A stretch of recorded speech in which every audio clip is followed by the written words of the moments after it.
Videogames existem desde que nos conhecemos como gente, e nesse imenso universo dos games, muita coisa já foi prometida que no final das contas acabou nem saindo. E dessa vez eu selecionei alguns consoles que ficaram somente no papel. Vamos dar uma olhada! No ano de 1977, a Atari tinha planos de lançar um videogame com suporte de cartuchos, o chamado Atari Game Brain. Como você pode perceber, ele tem os controles embutidos. Imagina só você jogando isso aí com seus amigos, deve ser bem desconfortável e alguém ia ter uma lesão na coluna. Tem os botões das direcionais, uma roda e o botão Fire, e as fitas vão ali em cima. Só que devido a motivos do console ser primitivo em relação à sua concorrência, ele foi cancelado. E no mesmo ano, no lugar dele, foi lançado o Atari 2600. Eu acho que foi uma boa escolha o cancelamento do Game Brain, já que o 2600 obteve um sucesso estrondoso. Estima-se que existem apenas 3 deles e 5 jogos pelo mundo. E alguns anos depois, em 1981, o público aguardava o lançamento do tal Atari Cosmos, que prometia ser um sistema do futuro, com tecnologia 3D, usando hologramas e tudo mais. Quem ouvia isso achava que a realidade do Star Wars estava cada vez mais perto, mas não passava daquela tecnologia meio bosta que os minigames de R$1,99 usam, que é simplesmente uma alternação de luzes. Então a Atari viu que o pessoal cagou pra isso aí e cancelou o tal Cosmos. Você já ouviu falar do VAS? Não, não é o VAS do Far Cry 3, e sim o Ultra Vision Video Arcade System, VAS. A sua função seria permitir ao jogador usufruir de jogos do Atari 2600 e do ColecoVision, um dos rivais do 2600 na época. Então imagina, tudo isso num sistema só, e já tinha até uma TV de 10 polegadas acoplada. Que loucura! O slogan dele era o seguinte: It's a game, a computer, a color TV. Mas infelizmente quem tinha o sonho de comprar uma coisa dessas lá em 1982 continuou sonhando, porque ele nunca saiu. Que triste, né? Porque sinceramente eu achei o visual dele muito do louco. E vocês lembram que eu falei do Odyssey aqui no canal, não é?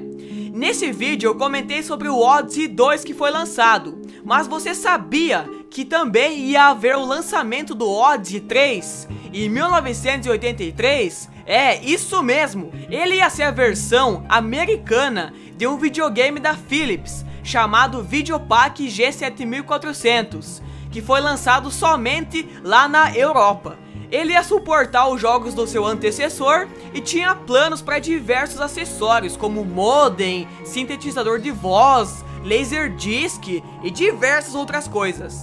Mas um dos principais motivos que esse bicho aí teve seu lançamento cancelado foi a crise norte-americana dos videogames. Isso mesmo, para quem não sabe, nesse ano, 1983, houve uma espécie de crise econômica dos games lá nos Estados Unidos. Foi um tempo difícil para o mercado de jogos, que estava entupido de jogos ruins. Muitas plataformas acabaram naquele ano, e uma delas foi o Odyssey. Complicado. E vamos falar de uma empresa que é campeã em cancelar as coisas, a Sega. Que de vez em quando é bem cega mesmo e fica anunciando os negócios e não consegue lançar. Como exemplo, o Sega Neptune. Esse console tinha como objetivo ser uma combinação do Mega Drive com o acessório 32X, que permitia ao Mega rodar games mais bonitos. Só que eu acredito que devido ao fracasso do 32X, que realmente é bem bosta, e também porque a Sega estava focando no desenvolvimento do Sega Saturn, o Neptune ficou só no papel mesmo. Quer mais um exemplo? Ok, antes disso, ali em meados de 1991, foi anunciado o Sega VR, que eu já citei aqui no canal. A sua ideia era ser um óculos de realidade virtual para o Mega Drive, mas a desculpa que a SEGA usou pra não lançar ele foi que ele deixava os jogos reais demais. E mais uma vez eu vou rir disso aí. Meu Deus, fi, esse negócio é tão real que eu tô loucão viajando. Essas desculpas da SEGA, né? Por favor, meus amigos, por favor. E um fato descoberto recentemente foi o apelidado SEGA Pluto. Um suposto ex-funcionário da SEGA dos anos 90 postou em um fórum algo nunca visto. Tratava-se de fotos de um console da SEGA desconhecido por todos.